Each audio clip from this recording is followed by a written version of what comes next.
Right, hey YouTubers, today I'm doing a book reading of Little Miss Wise. Little Miss Wise was as wise as an owl. Possibly two owls. Being so wise and sensible meant that Little Miss Wise brushed her teeth every day, made her bed every day, tidied her house every day, and did lots of other wise and sensible things. If you are as wise and sensible as Little Miss Wise, you'll know just what kind of other things she did. Little Miss Wise liked to go for a walk every day. A walk that was neither too long nor too short. A walk that was wise and sensible, or sensible and wise if you prefer. On her walks, she often met other people who were not quite so wise, and sometimes people who were decidedly unwise.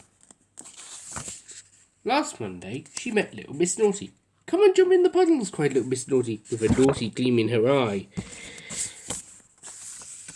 But Little Miss Wise, being wise, refused, because she didn't want to get her feet wet.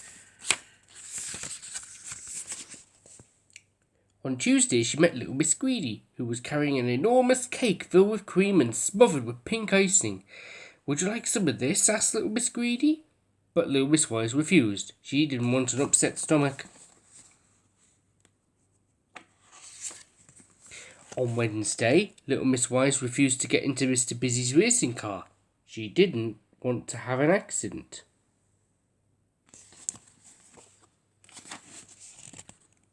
On Thursday, she refused to go into Mr. Messy's house.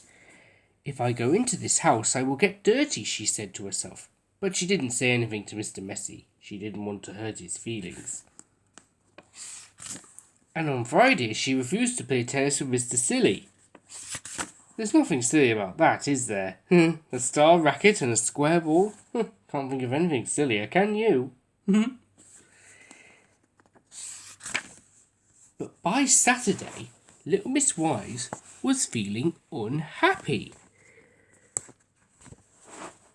"If I keep saying no all the time, I'll upset everybody and I won't have any friends left," she said to herself.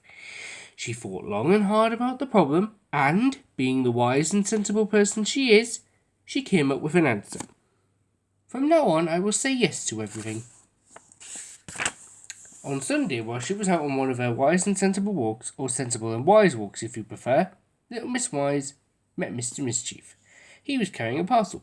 "Please accept this small present," he said to her. Little Miss Wise began Little Miss Wise, but then she remembered her decision. "Yes, thank you," she cried. She took the parcel, and off skipped Mr. Mischief with a mischievous grin on his face. I wonder why. Little Miss Wise opened the parcel. "A tissue," she sneezed. And then she sneezed again. And she sneezed, and she sneezed, and sneezed all day long. She used 199 handkerchiefs. And do you know why? Mr. Mischief's present had been sneezing powder. Today is Monday, and Little Miss Wise has stopped sneezing. She's on her wise and sensible walks, or sensible and wise walks if you prefer, and she has just met Mr. Nonsense. "Would you like to take a ride in my airplane?" he asks. Little Miss Wise starts to say, but then she changes her mind and exclaims, "Oh, yes, please." You think she's being very unwise, don't you? And you'd think she should have learned her lesson by now, don't you? Well, don't worry. She's learned her lesson, and she is safe this time, because Mr. Nonsense's aeroplane doesn't have any wings, or an engine, or even wheels. It's just a doormat. Have you ever heard of such nonsense? Weird, ain't it? So did you enjoy Little Miss Wise? I think it was very wise and sensible, or sensible and wise if you prefer.